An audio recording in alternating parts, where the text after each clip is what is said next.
Alhamdulillahi Rabbil Alamin Ar-Rahmanir Rahim Maliki Yawmiddin Wassalatu wassalamu ala ashrafil anbiya'i wal mursalin Nabiyyina Muhammadin wa ala alihi wa ashabihi wa man tabi'ahum bi ihsan ila yaumiddin.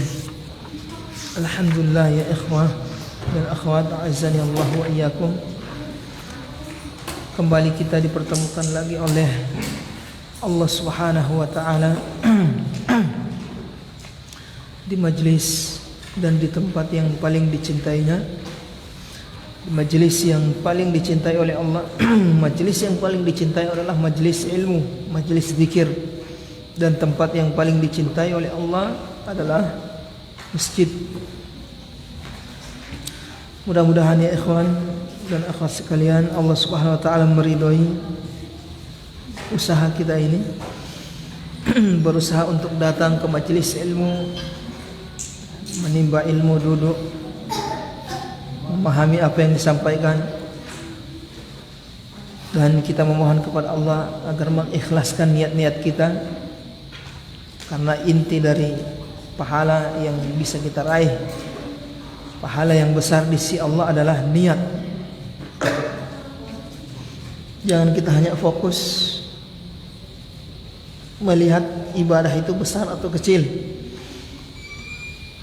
tapi harus yang lebih kita perhatikan adalah niat kita.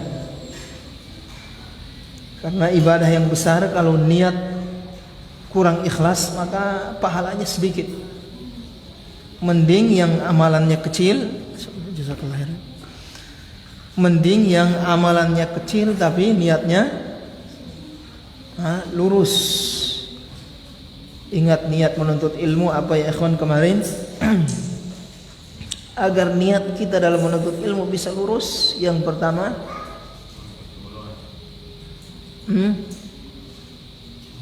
yang pertama apa?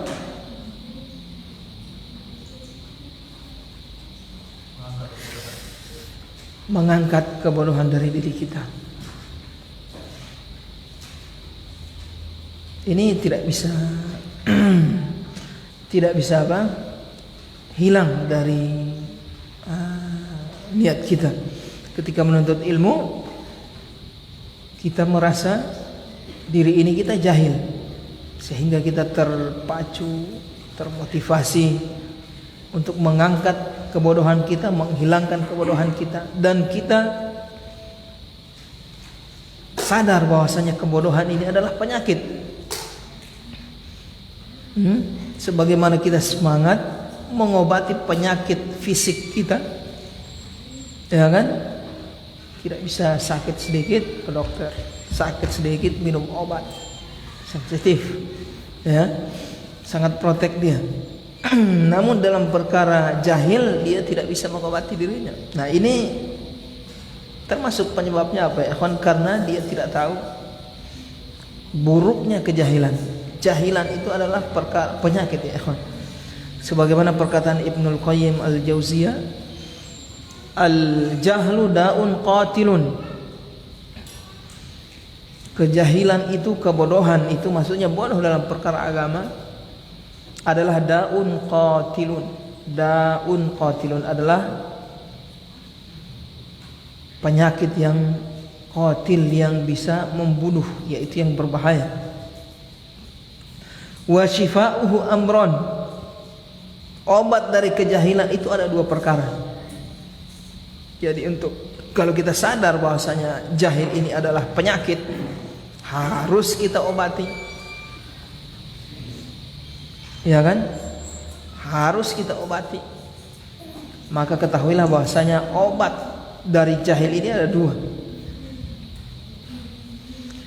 Wa shifa'uhu amrani fi tarkibi muttafiqan. Al-alimu al-kitabu was sunnah wal alimu rabbani. Yang pertama adalah Al-Quran dan hadis, yang kedua adalah seorang alim atau orang yang atau guru. Jadi dua obatnya itu. Yang pertama Al-Quran, yaitu ilmu. Yang kedua yang mengajar ilmu.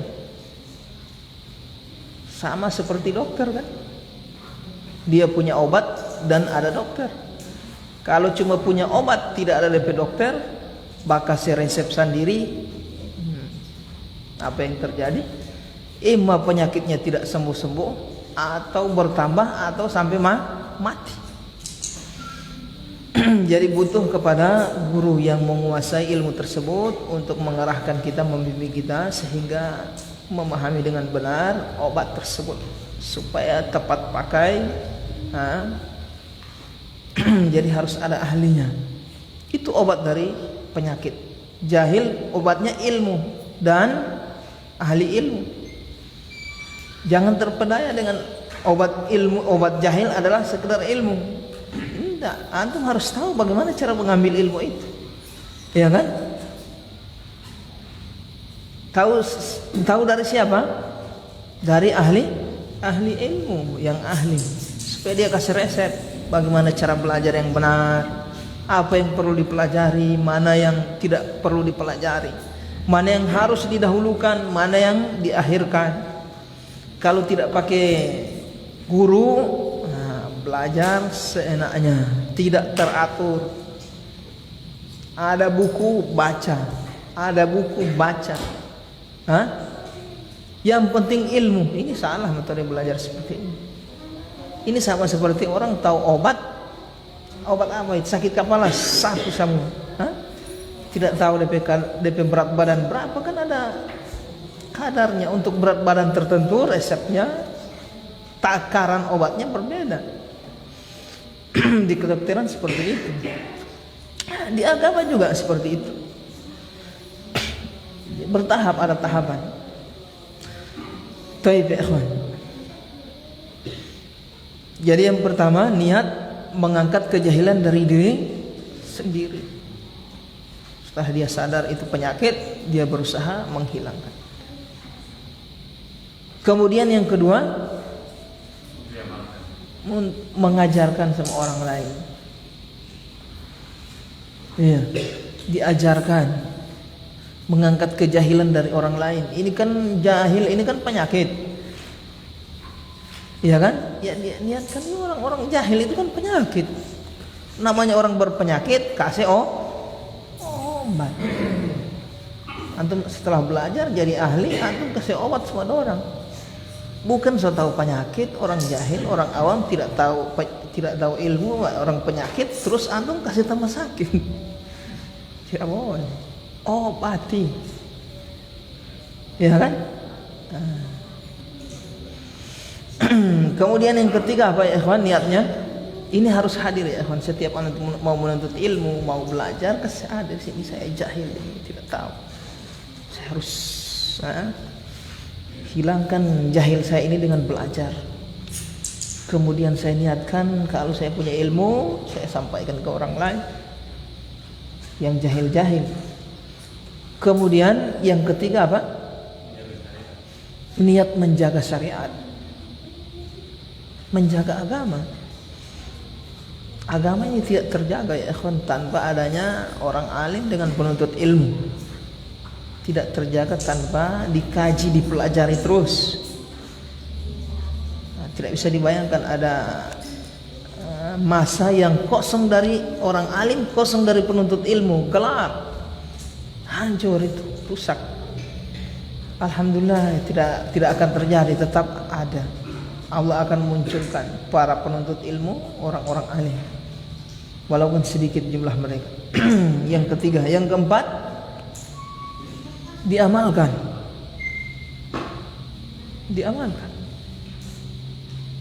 Niatkan, insyaallah setelah saya pelajari ilmu ini saya amalkan. Jangan cuma sekedar tahu. Seperti menimpa sebagian para orang-orang yang senang kajian. Artinya sebagian kerjaannya apa? Bagaimana saya ini bisa tahu, yang saya tidak tahu jadi tahu. Cuma itu saja, mengumpulkan maklumat, memperbanyak maklumat. Nah, ini tidak baik. Jadi niat harus diamalkan. Ilmu yang kita pelajari kita amalkan. Taib. Empat perkara ini kalau terkumpul pada diri seseorang, niatnya ada, niatnya ini untuk menuntut ilmu, dia akan lurus niatnya. Terbungkus semua itu, dia lakukan semua itu untuk siapa? Allah Subhanahu wa taala, untuk menyenangkan Allah, untuk membuat Allah itu senang. Atau dengan bahasa kita membuat ridha, supaya Allah itu senang. Karena Allah itu senang dengan amalan soleh. Allah itu tidak senang, Allah itu murka dengan amalan yang buruk, dengan maksiat. Tidak suka dengan orang yang membiarkan dirinya dalam kejahilan, sebagaimana yang Nabi Musa alaihissalam berlindung dari kejahilan ini. A'udzu billahi an akuna minal jahilin, kata Nabi Musa. A'udzu billahi an akuna minal jahilin di dalam Al-Qur'an. Ketika melihat kaumnya yang sudah terlampau bermaksiat, keras kepala, dikasih nasihat ya apa dengan baru minta ingin menyembah berhala. Nah, heran ini Nabi Musa alaihissalam. Kata beliau, a'udzu billahi an akuna minal jahilin. Aku berlindung kepada Allah menjadi tergolong orang-orang yang jahil.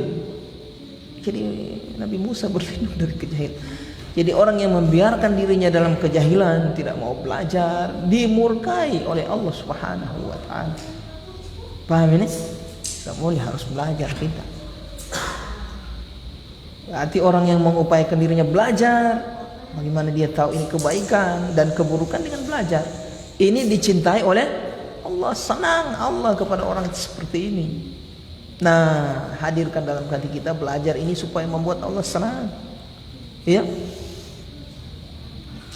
Nabi Musa alaihissalam harus terumpai hati ini kesebagara, gerakkan untuk siapa? Allah Subhanahu wa taala. Karena Allah itu sama seperti antum menyikapi orang, bagaimana orang ini supaya tidak marah sama saya, bagaimana supaya senang sama saya. Kenapa kepada Allah kita tidak perlakukan seperti itu? Harus lebih kepada Allah. Nabi Musa alaihissalam punya perjanjian dengan Allah Subhanahu wa taala di bukit apa? Tursin. Namun karena semangatnya Nabi Musa, beliau datang dengan cepat, datang bersegera, datang sebelum waktunya. Datang dia. Kemudian kata Allah dalam Al-Qur'an, "Wa ma ajjalaka an qaumika ya Musa." Apa wahai Musa yang membuat engkau bersegera datang? Sementara kaummu masih berlambat-lambat, engkau sudah datang duluan ke sini. Padahal ini belum masuk waktunya. Dia sudah duluan. Membuat tunggu supaya begitu sampai persiapan. Nabi Musa yang duluan. Apa kata Nabi Musa? Wa ajiltu ilaika rabbi litarda. Aku bersegera datang ya Allah, litarda, agar engkau ridho. Nah ini. Nah begitu juga kita katakan kita sebelum azan ya persiapan. Nanti kalau azan baru datang masih agak baik sedikit. Yang lebih baik, lebih bagus belum azan sudah datang duluan. Nabi Musa belum waktunya dia sudah datang duluan. Kata Allah, "Wa ma ajjalaka an qaumika ya Musa." Apa yang membuat engkau lebih datang duluan wahai Musa sementara kau masih berlambat-lambat? Wa ajiltu ilaika rabbi litarda. Aku bersegera ya Allah ingin meraih ridha-Mu agar engkau ridha kepadaku. Nabi siapa ini? Nabi Musa alaihissalam. Kesebagara terang beramal, salat, membaca Al-Quran, zikir, belajar, kesebagara ya Allah. Aku belajar ya Allah ingin membuat engkau senang ya Allah. Kesebagara hati. Allah suka. Allah suka. Ya Allah saya ini sholat ya Allah ingin menyenangkan engkau ya Allah. Begitu. Nabi Musa alaihissalam. Baik ya ikhwan, sampai di mana kita kemarin?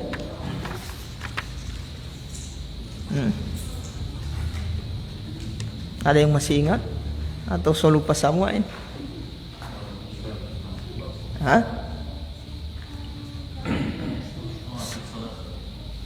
So mawakit itu sholat, So mawakit, Masya Allah. Di murajaah ya ikhwan pelajaran. Tujuannya yaitu supaya kita jadi umat berkualitas. Umat yang berkualitas adalah umat yang peduli dengan ilmu. Peduli dengan ilmu ya peduli dengan murajaah, menguatkan ilmu. Sampai di mana? Baik, mawaqitus shalah. Qala al-muallif rahimahullahu taala babu mawaqitis sholati. Bab pembahasan tentang waktu-waktu salat. Taib, ini pembahasan yang termasuk pembahasan penting di dalam salat, yaitu tentang waktu-waktu salat, mengenal waktu salat. Karena salat itu punya batasan waktu, kapan awal dan kapan akhir. Maka para ulama menyendirikan pembahasan ini agar kita orang-orang yang jahil bisa tahu, ya kan? Nah, mempelajari apa yang mereka tulis sehingga paham cara beribadah kepada Allah seperti apa. Rahimahumullahu ta'ala, semoga Allah merahmati mereka semua para ulama kita. Babu mawaqitis shalah, bab pembahasan tentang waktu-waktu salat.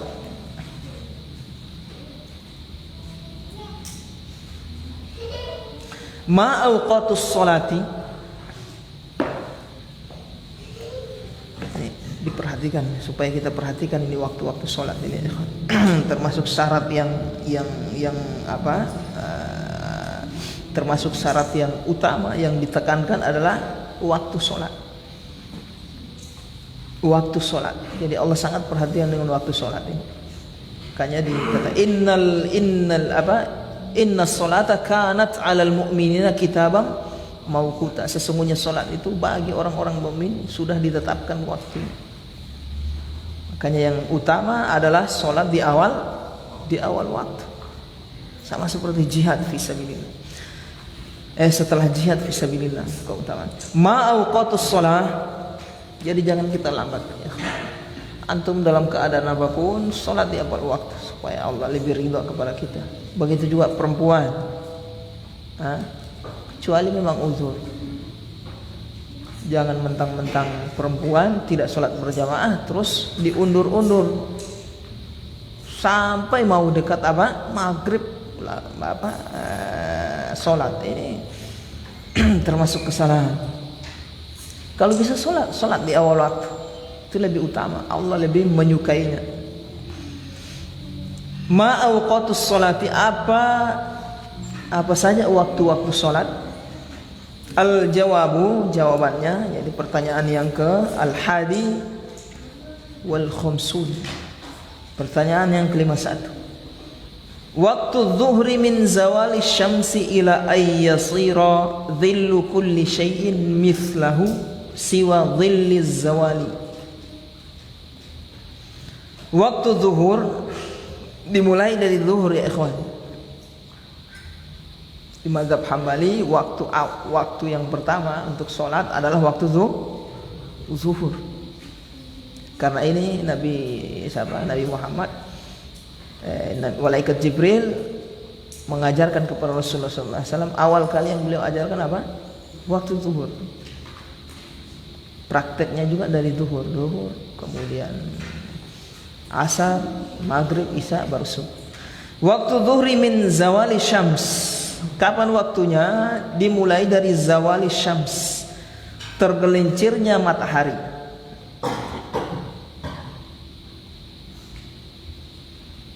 Ila ayyasira dhillu kulli syai'in, sampai ayyasira dhillu, menjadi dhillu, bayangan, kulli syai'in, segala sesuatu, mithlahu, seperti dia, siwa dhilli zawali, selain bayangan zawal.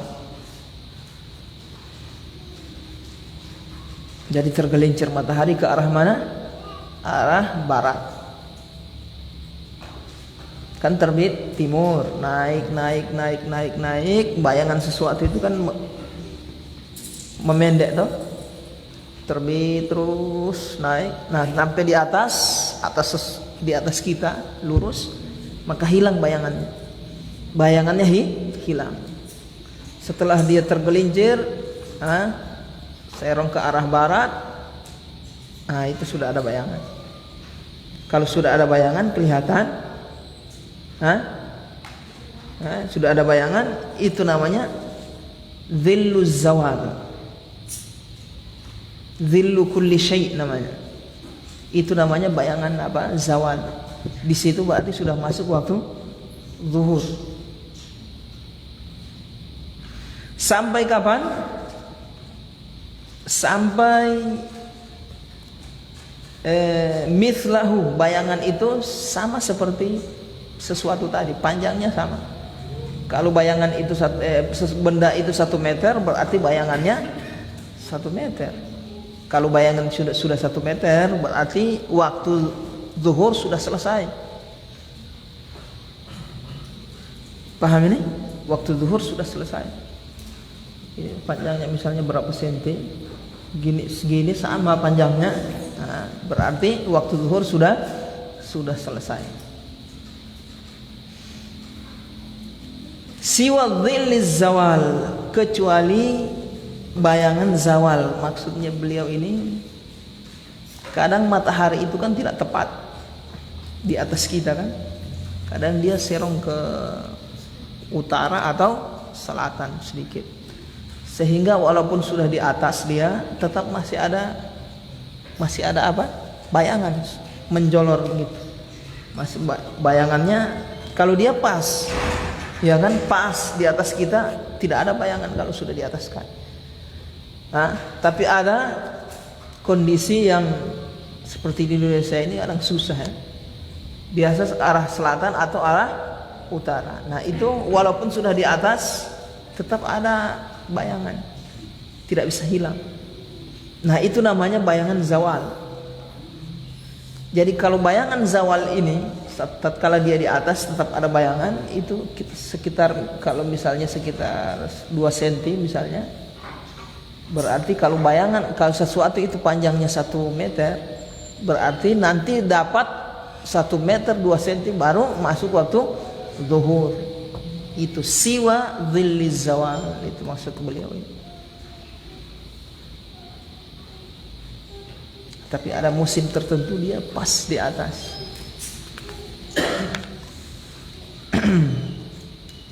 Paham di sini ikhwan? Iya paham ya? Cuma di Indonesia agak susah kita ya. Jadi kita merujuk kemana?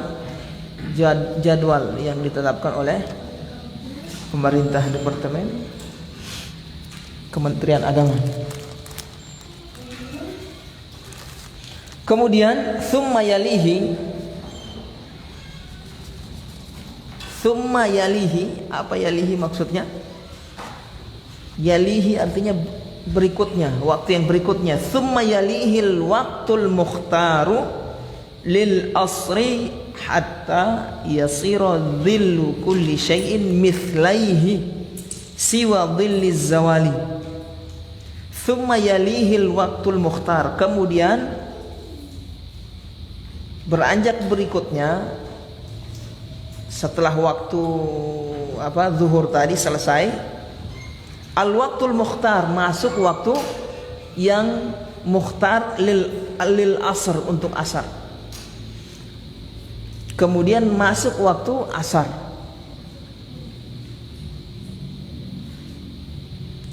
Artinya tidak ada selang antara waktu zuhur dengan waktu asar. Setelah selesai waktu zuhur berarti sudah masuk waktu asar. Jadi kalau bayangan sesuatu sudah seperti dia, selesai zuhur berarti sudah masuk waktu asar itu. Pahamin ikhwan? Al-mukhtar nanti sebentar saya jelaskan apa waktu yang mukhtar. Hatta yasira dhillu kulli syai'in mithlaihi, sampai kapan waktu asar ini berakhir? hatta yasiru dhillu kulli syai'in mithlaihi, sampai bayangan sesuatu itu yasiru menjadi dhillu kulli syai'in, bayangan sesuatu itu menjadi mithlaihi, 2 kali lipat dari dia. Mithlaihi, 2 kali lipat dari dia. Siwa dhilliz zawal, selain bayangan zawal. Lihat, selain bayangan zawal. Yang dimaksud bayangan zawal yang tadi itu, ada kondisi yang matahari tidak, walaupun dia sudah tepat di atas kita, tetap ada bayangan yang menjolor. Misalnya berapa senti, berarti harus dimasukkan dia itu. Kalau tidak dimasukkan, maka belum masuk waktu zuhur itu.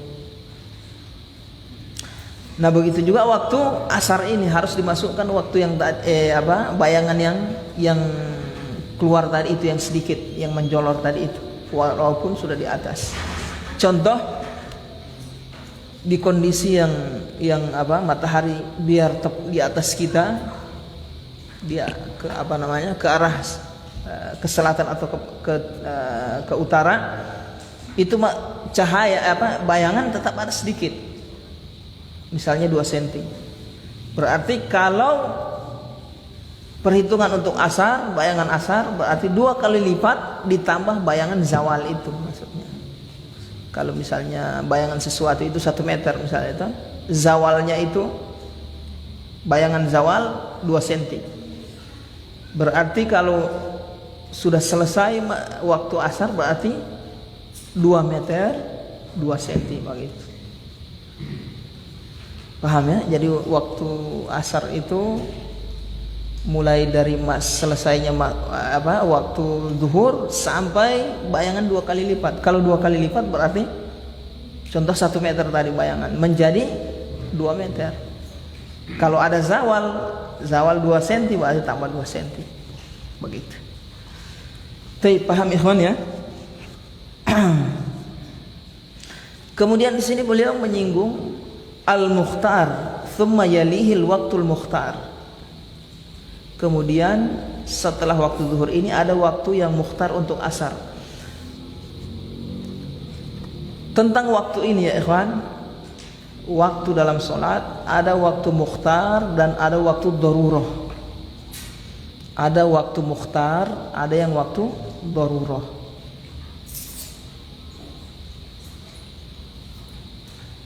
Waktu mukhtar ini waktu yang dibolehkan untuk sholat. Waktu darurah waktu yang tidak dibolehkan kecuali hanya untuk orang-orang yang punya uzur. Selain punya uzur tidak boleh waktu darurah. Kalau waktu mukhtar yang dibolehkan, artinya di awal waktu, di tengah waktu, sampai di akhir waktu mukhtar boleh. Di sholat apa saja yang ada waktu mukhtar dan darurah ini hanya 2. Waktu asar dan waktu isya. Waktu asar dan isya. Selain itu tidak ada waktu mukhtar dan darurahnya. Waktu asar, waktu mukhtarnya adalah mulai dari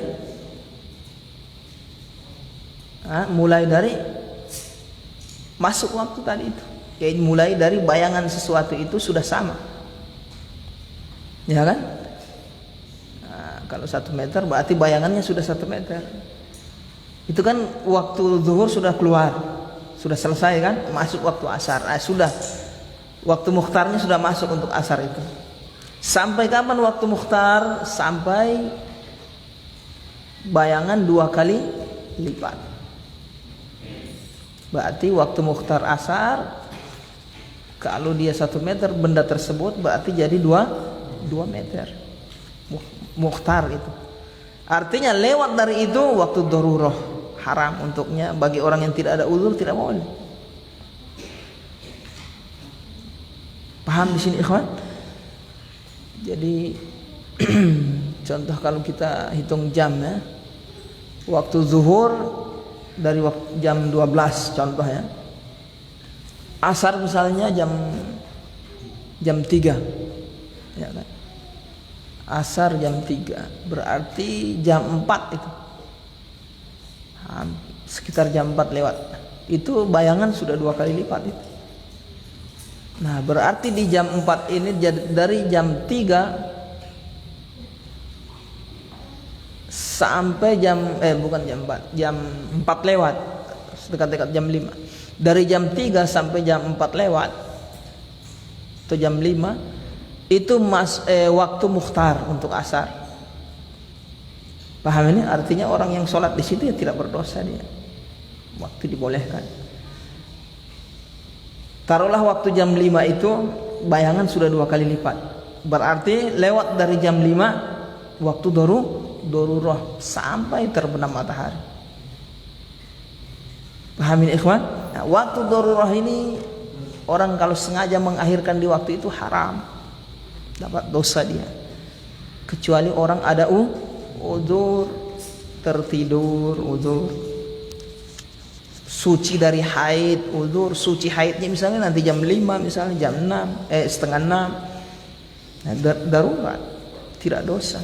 Tapi tidak ada udzur, sengaja nanti sholat asar nanti setengah 6. Ini seperti orang munafik, tidak boleh. Paham ini? Jadi itu waktu mukhtar dan waktu darurah untuk sholat asar. Kemudian waktu mukhtar dan darurah untuk sholat isya.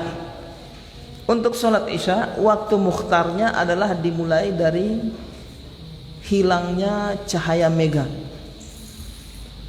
Cahaya mega itu berarti cahaya mega, antum tahu setelah tenggelam matahari, setelah terbenam muncul cahaya mega itu merah sekali tuh. Itu akan berkurang. Berarti itu masih waktu, selama masih ada cahaya mega berarti masih waktu apa? Maghrib. Kalau sudah hilang cahaya mega berarti sudah masuk waktu isya. Kalau hilang cahaya mega, cahaya yang merah-merah itu berarti sudah masuk waktu isya. Udah hilang sempurna, masuk waktu isya. Masuk waktu isya ini sampai kapan?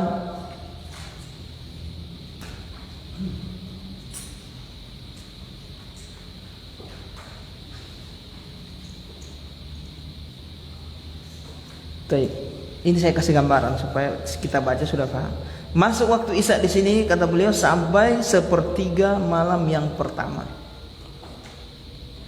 Sampai 1/3 malam yang pertama, sekitar jam, malam dibagi 3 berarti. Coba antum bagi 3 malam. Malam berapa jam? Ada perbedaan ulama itu. Ada yang menghitung fajar, terbit fajar, ada yang sampai terbit matahari. Terlepas dari perbedaan pendapat, coba antum hitung. Mulai dari terbit fajar berarti. Akhirnya terbit fajar. Malam mulai dari jam 6 sampai jam 4 terbit fajar ya. Nah, coba. Berapa jam itu? 10 jam. 10 dibagi 3. 3,5. Nah, itu.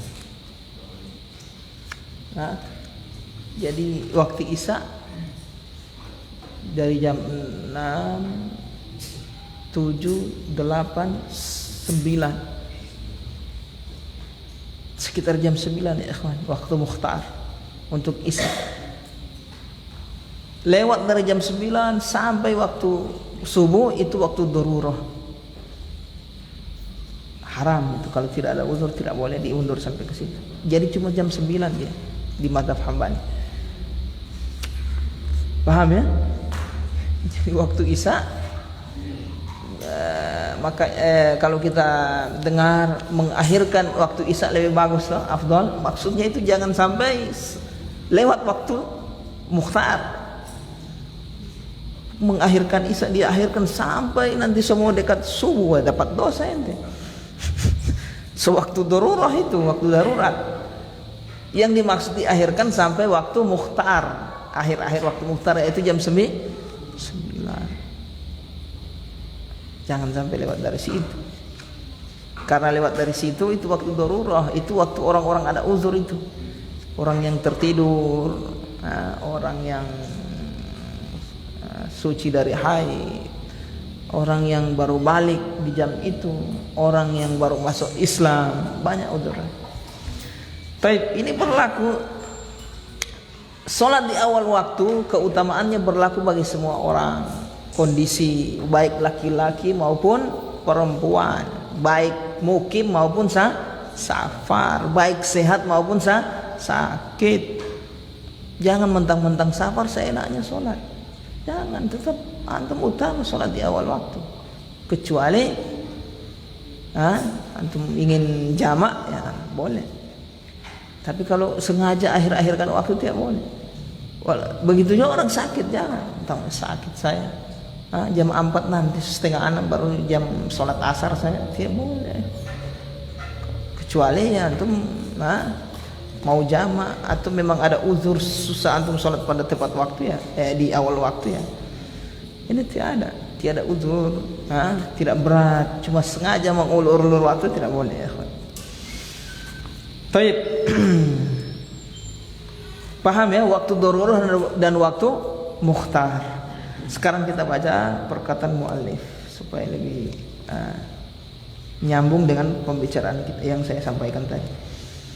Tsumma huwa waktu daruratin yahrumu ta'khirus salati ilaihi ila ghurubis syamsi.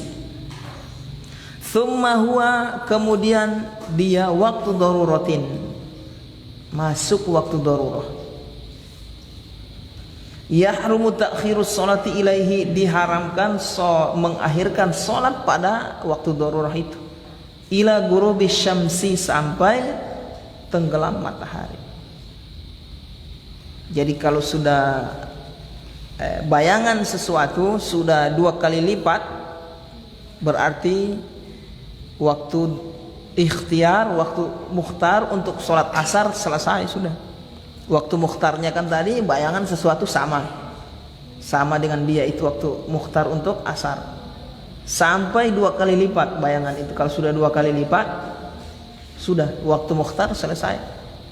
Sampai kapan waktu mukhtar ini sudah selesai? Setelah selesai waktu mukhtar, masuk waktu darurah. Sampai kapan? Sampai tenggelam matahari. Ilaihi ila ghurubis syams, sampai tenggelam matahari. Biasa waktu mukhtar selesai, biasanya di waktu darurah ini sudah merah sekali ya. Cahaya itu udah mendekati maghrib, udah merah itu. Haram sudah sholat situ sengaja, artinya sengaja diundur sampai ke situ, tidak boleh. Baik, itu namanya waktu darurah.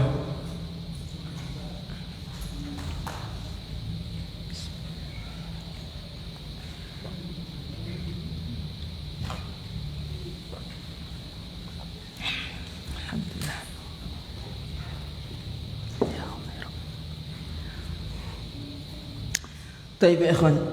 Wa waktul maghrib, kemudian kita masuk waktu maghrib. Waktu asar alhamdulillah selesai, waktu maghrib. Min ghurubi syamsi ila ayyagiba asyafaqul ahmaru. Waktu maghrib adalah min ghurubi syams, dari terbenamnya matahari. Sempurna ya. Kalau masih ada bulatannya itu ya belum boleh sholat maghrib itu. Nanti sudah sempurna tenggelam semua baru bisa sholat. Ila ayyagiba, sampai hilang asyafaqul ahmar, cahaya mega. Syafaqul ahmar itu cahaya mega.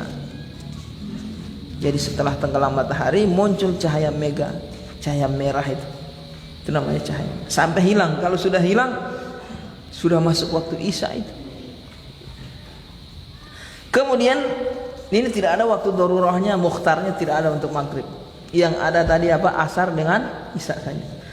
Wa waqtul isya'il mukhtar, kemudian wa waqtul isya'il mukhtari, waktu isya al mukhtar yang mukhtar, min maghibi syafaqil ahmar, dimulai dari hilangnya cahaya mega, ila thuluthul lailil awwali, sampai tengah malam, sampai sepertiga malam yang pertama. sampai sepertiga malam yang pertama sekitar jam 9. 7, 8, 9 lebih lah. 6, 7, 8, 9 jam 9 lebih lah, atau jam 10 sampai segitu. Itu waktu yang mukhtar untuk waktu isya. Selebihnya berarti darurah.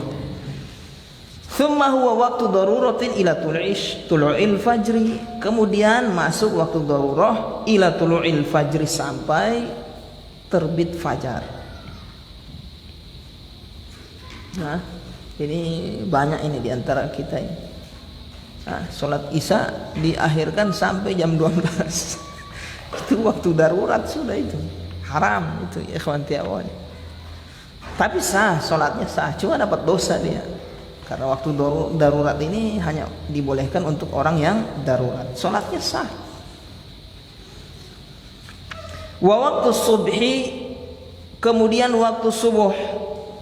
Waktu subuh min tulu'il fajri ila tulu'is syamsi, dimulai dari terbitnya fajar sampai terbitnya matahari. Itu waktu subuh.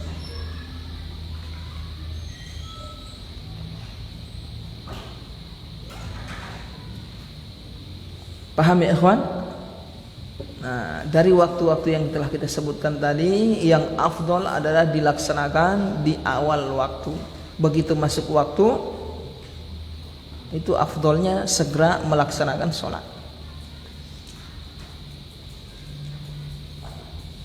Paham ya?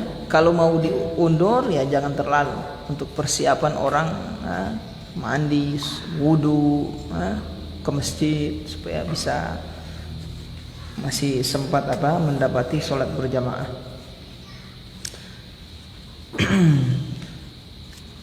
Paham di sini ikhwan?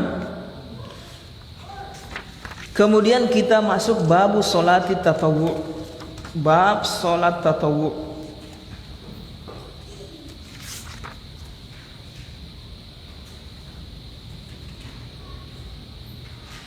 Apa itu sholat tatawwu? Sholat yang sunnah, tatawwu. Ikut wazan apa tatawwu itu, Pak Ferry? Tatawwu ikut wazan apa?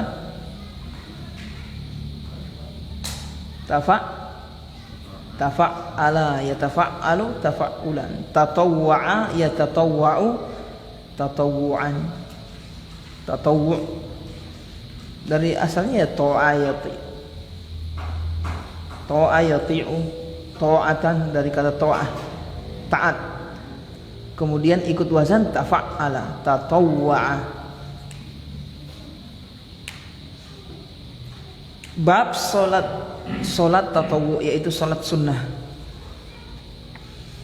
Nah, ini solat sunnah ini jangan diremehkan. Fungsinya termasuk fungsinya menambal kekurangan pada solat yang wajib. Sudah solatnya tidak betul, solat wajibnya tidak betul, tidak khusyuk, baru tidak solat sunnah lagi. Jangan. Ini semangat solat qobliyah dan ba'diyah. Isi dengan solat-solat yang lain biar bisa nambal. Kalau kurang ada yang ditambal insyaallah. Paham ya? Solat sunnah itu fungsinya menambal kekurangan yang di solat wajib. Kalau solat wajibnya ada, kalau solat wajib tidak ada, yang apa? Tidak ada fungsinya solat sunnah. Ada orang solat sunnah semangat tapi dia tidak mau solat wajib. Iya toh? Biasa di musim-musim Ramadan sampai Isya dia tidak Isya, tapi kalau tarawih kumpul banyak sekali. Tidak tahu apa yang mau. Padahal solat sunnah itu menambal untuk menambal apa yang kurang dari solat wajib. Dia laksanakan wajib, ada yang kurang di situ, kurang khusyuk atau apa. Tapi kalau wajibnya tidak dilaksanakan, apa yang ditambah? Apa fungsi sunnah ini? Paham ini? Setiap ibadah itu ada sunnahnya. Yang puasa ada wajib, ada sunnah. Haji ada haji wajib, ada haji sunnah. Umroh ada umroh wajib, ada umroh sunnah. Menuntut ilmu ada yang wajib, ada yang sunnah. Jangan lalaikan yang wajib, semangat di sunnah, jangan. yang wajib harus lebih diperhatikan daripada yang sunnah. Tapi ya sunnah ini perhatikan.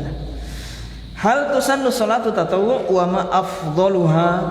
Apakah disunnahkan salat tatawwu dan apa yang paling afdal? Al jawabu, ini pertanyaan yang 52. Salatu tatawwu'i masnunatun. Salat tatawwu hukumnya sunnah. Jadi semua salat ya ikhwan, taib. Salatu tatawwu' masnunatun. Salat tatawwu hukumnya sunnah. Wa afdaluha ma sunnah jama'atan, dan yang paling afdal adalah yang dikerjakan secara berjamaah. Yang paling afdal salat sunnah yang dikerjakan secara berjamaah.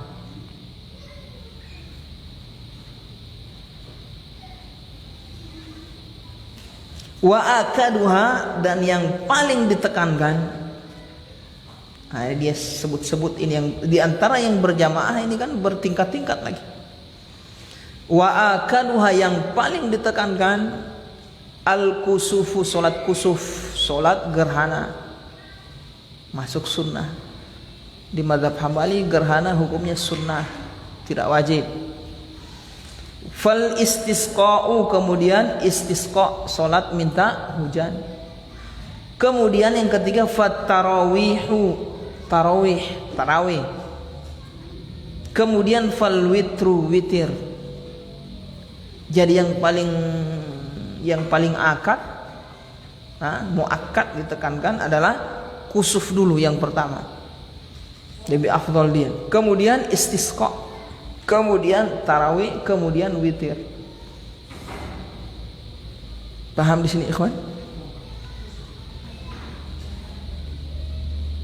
Ini salat-salat yang disyariatkan berjamaah semua ini. Kusuf, istisqa, tarawih, witir. Tapi yang dimaksud witir di sini witir yang bersama dengan tarawih itu. Wa illa, kalau selain itu witir ya salat sendiri. Kalau di salat tarawih dia satu paket dengan tarawihnya, witir itu. Wa aqalluhu, yang paling sedikit dari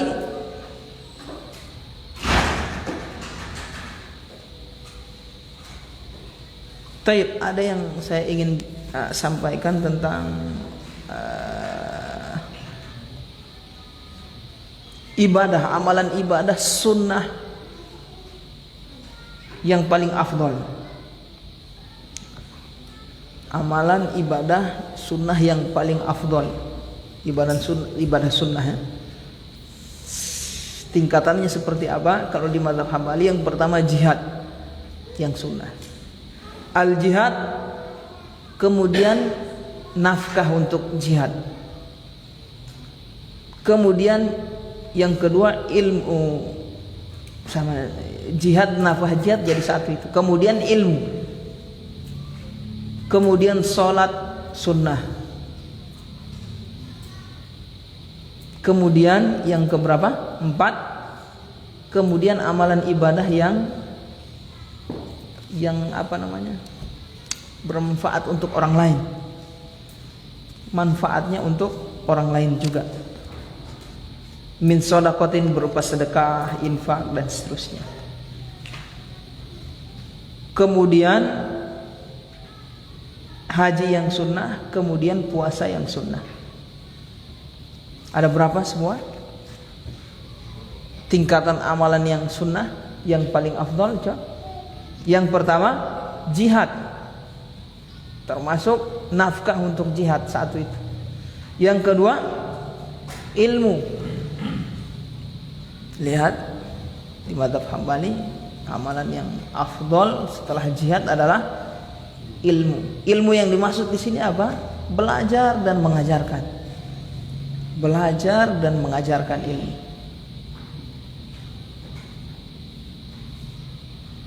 Kemudian yang ketiga apa? Salat yang sunnah. Jadi salat yang sunnah dibawa dari menuntut ilmu, berkaitan dengan ilmu, menuntut ilmu, mengajarkan ilmu. Salat sunnah ini dibawa menurut Imam Ahmad. Makanya Imam Ahmad bersama siapa ini? Imam Asy-Syafi'i pernah satu malam mudzakarah. Satu malam mudzakarah membahas ilmu sampai subuh. Tidak dapat sholat apa dorang? Tidak dapat sholat apa? Sholat malam. Sampai subuh. Kemudian anaknya Abdullah mengatakan, ini orang ini tidak bawa wudhu langsung sembahyang. Padahal dia tidak tahu orang ini apa? Dia kira tidur. Maksudnya Imam Asy-Syafi'i begitu bangun anaknya ini, anak siapa? Imam Ahmad. Kan Imam Syafi'i berkunjung ke rumah Imam Ahmad. Cerita bahas masalah ilmu itu sampai subuh. Mulai dari Isya itu habis Isya. Tapi anak tidur bangun, dia lihat Imam Syafi'i tidak bawa wudu. Kan Imam Syafi'i belum batal, belum tidur kan? Ternyata Imam Syafi'i dengan Imam Ahmad tidak tidur, bahas ilmu. Menunjukkan ilmu lebih utama dari sholat. Cuma jangan sampai menuntut ilmu belajar terus tidak mau sembahyang sunnah, jangan. Isi semua ini, bikin semua. Hah? Kemudian paham ini ikhwan, menuntut ilmu. Yang ketiga sholat. Yang keempat amalan sunnah yang bermanfaat untuk orang lain, yang khasiatnya untuk orang lain juga, bukan cuma dirinya, seperti sedekah, infak. Kemudian haji yang sunnah, kemudian puasa yang sunnah itu susunan.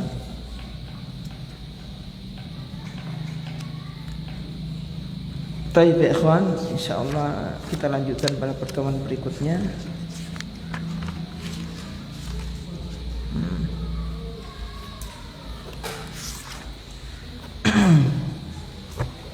Kita buka tanya jawab. Mungkin ada yang ingin bertanya, kurang jelas mungkin yang saya sampaikan tadi, atau ingin ada yang ingin memberi masukan, kritikan, monggo, bahasa Jawa ini.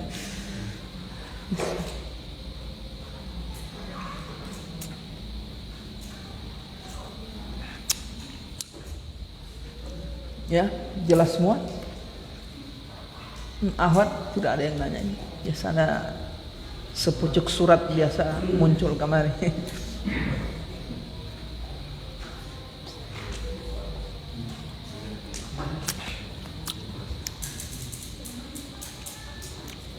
Ya, silahkan Pak Ari.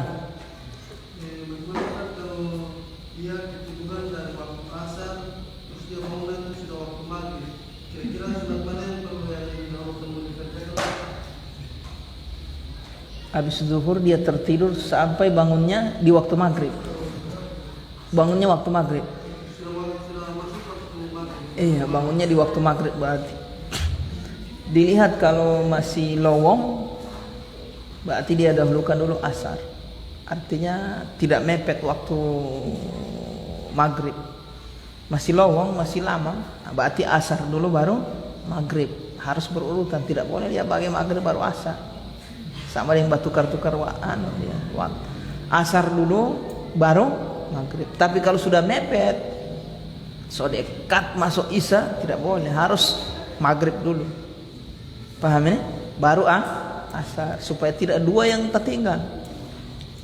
Kalau antum sholat asar, semua tertinggal sholat maghrib kan, semua lewat lagi waktu. Nah, so dua sholat yang tak lewat waktu. Jangan. Kalau sudah mepet, maghrib dulu baru asar. Tapi kalau masih lowong, harus berurutan, harus asar dulu baru maghrib. Bagaimana tertidur Ustadz dari jam 11, Ustadz bangun nanti jam 9 malam? Ya harus berurutan, kodok, dikodok namanya. Berarti begitu antum bangun di jam 9, wudu, sholat apa dulu? Zuhur. Niat sholat zuhur. Kok komat antum, iqamah. Habis salam seperti biasa 4 rakaat. Habis salam antum iqamah lagi untuk sholat apa? Asar. Seperti biasa 4 rakaat. Habis salam iqamah lagi untuk sholat maghrib 3 rakaat. Iqamah habis itu sholat isya. Paham? Alhamdulillah. Jangan diputar. Jangan. Dia bagi dulu, saya mau sholat maghrib dulu, baru poli saya mau sholat zuhur, baru mau sholat asar. Tidak boleh. Iya, paham ya? Harus berurutan. Inna sholata kanat 'alal mu'minina kitaban mauquta. Sungguhnya sholat itu sudah ditetapkan waktunya bagi orang-orang yang beriman.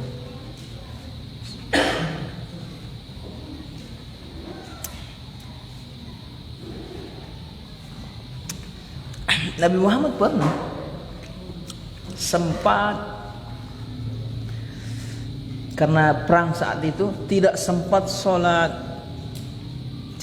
sholat asar, sholat maghrib dengan sholat isya, berkecamuk perang kan, tidak bisa sembahyang. Sholat asar dengan sholat asar maghrib, ya itu tidak sempat. Nanti di waktu maghrib baru beliau melaksanakan sholat asar, baru sholat maghrib. Beliau tetap susun seperti itu. Jadi ini kejadian pernah terjadi di zaman Rasulullah SAW. Sempat juga terbangun siang, kesiangan Rasulullah. Rasulullah manusia sama seperti itu. Dapat bangun nanti siang dengan sahabat di peperangan. Siang, matahari. Salat subuh, azan, baru iqamah, baru salat subuh semua sahabat dengan Rasulullah. Jadi sebagian orang kalau sudah bangun jam siang tidak mau salat subuh, tak salah ini. Tetap salat subuh. Man nasiya aw nama min salatihi falyusalliha idza dzakaraha. Kata Rasulullah SAW, siapa yang tertidur atau lupa dari salatnya, maka hendaknya dia laksanakan salat ketika dia ingat. Biar 2 hari. Dapat lupa salat, bapak cerita misalnya hari Senin, malam Selasa bapak cerita, habis maghrib bapak cerita, dapat lupa salat isya. Nanti dapat ingat di hari Rabu besok. Aduh, belum sampai yang isya saya. Dia bikin saat itu, saat ingat dia bikin. Ingatnya misalnya waktu zuhur, salat dia waktu isya itu. Bukan dia tunggu nanti masuk isya, tidak. Salat di situ dia. Habis zuhur salam, zikir. Aduh, belum salat isya saya. Tadi malam. Sudah dia salat isya saat itu. Iqamah, kemudian dia salat isya. 4 rakaat. Paham ini? Jadi jangan dia tunggu nanti malam, bukan. Jadi untuk qadha, orang yang lupa salatnya ketika dia ingat, bukan pada waktunya, tapi salat waktunya adalah ketika dia ingat. Biar bukan pada waktunya. Paham ya? Alhamdulillah. Paham Pak Ari? Siapa lagi? Pak siapa ini? Ismail. Masya Allah. Ricky.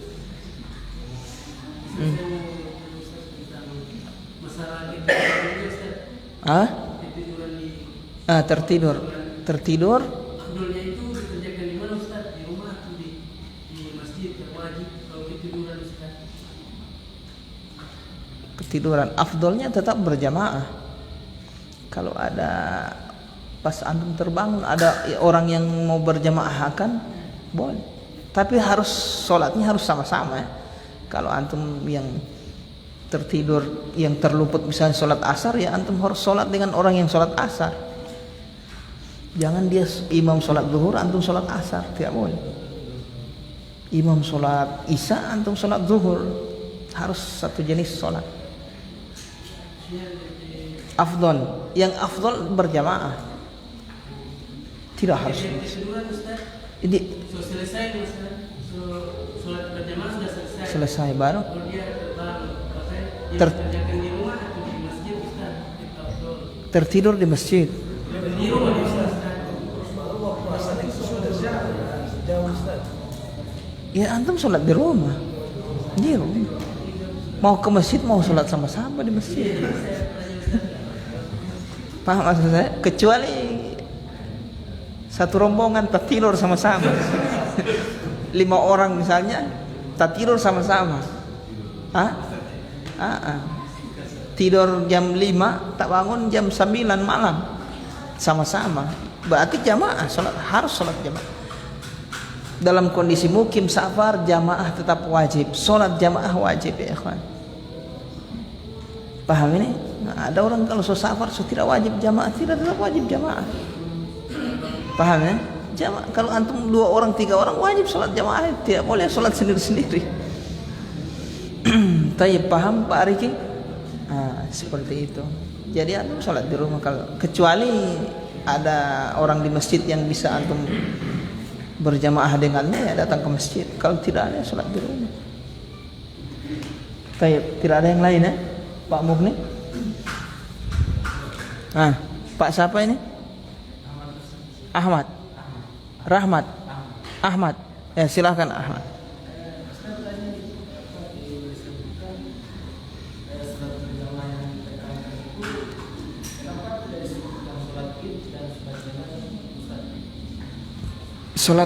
Sholat id dengan sholat jenazah sholat wajib, bukan sholat sunnah. Sholat id, idul fitri, idul adha wajib. Sholat jenazah wajib, dia bukan sholat sunnah. Yang kita bahas tadi sholat yang sunnah. Kusuf sholat sunnah yang berjamaah tuh. Istisqa berjamaah sholat sunnah. Tarawih sholat sunnah, witir juga sekalian. Kalau Idul Fitri, Idul Adha wajib. Nanti lewat insyaallah. Idul Fitri, Idul Adha di mazhab Hambali hukumnya wajib, tapi fardu kifayah, bukan fardu ain seperti sholat yang lain. Tetap wajib, tapi wajib kifayah. Begitu juga sholat Id, sholat Idul Fitri, Idul Adha, kemudian sholat jenazah fardu kifayah. Fardu, sholat fardu itu bukan sunnah. Kecuali kloter kedua, ketiga sudah sunnah. Artinya mau sholat jenazah misalnya berapa kloter, yang kloter pertama itu yang wajib. Setelah selesai bubar ada yang ingin sholatkan lagi, sudah sunnah, sudah tidak wajib. Boleh disolat berapa kali. Tapi paham ya Pak Riki? Nah, Idul Id dan jenazah sholat wajib, dia bukan sholat sunnah. Dia lebih tinggi dari sholat yang tadi itu karena dia wajib. Paham ya? Baik, kita cukupkan ya ikhwan. Mudah-mudahan Allah Subhanahu wa taala menjadikan ilmu yang kita dengar bermanfaat bagi kita, diampuni dosa-dosa kita karena dengannya, kemudian diterima amalan kita, diperbesar, dilipat gandakan sehingga menambah bobot pahala kita, amalan kebaikan kita di akhirat kelak insyaallah. Subhanakallahumma wa bihamdika asyhadu an la ilaha illa anta astaghfiruka wa atubu ilaik. Ya Allah, astaghfirullah.